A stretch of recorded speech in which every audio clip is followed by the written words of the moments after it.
ইরাকে এক নাস্তিকের জন্ম হয়েছিল। সে বলে বেড়াচ্ছিল আমি স্রষ্টায় বিশ্বাস করি না, কারণ স্রষ্টা দেখা যায় না।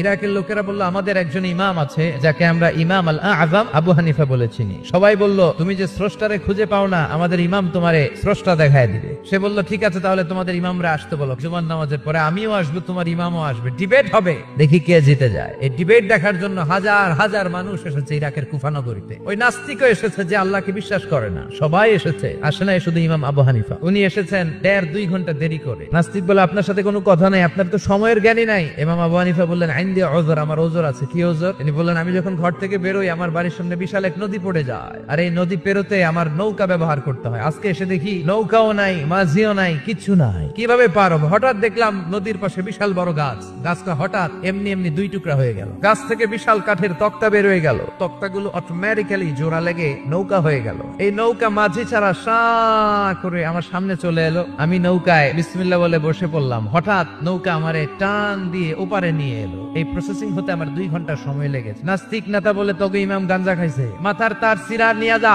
ইমাম আবু হানিফা বললেন ময়দানে আমারে গালি দিলেন কেন? নাস্তিক বলে কেমন কথা আপনি বলেন? কোন মানুষ ছাড়া, করাত ছাড়া বিশাল বড় বড় গাছ কাটা যায় নাকি? মাঝি ছাড়া পানিতে নৌকা চলে নাকি?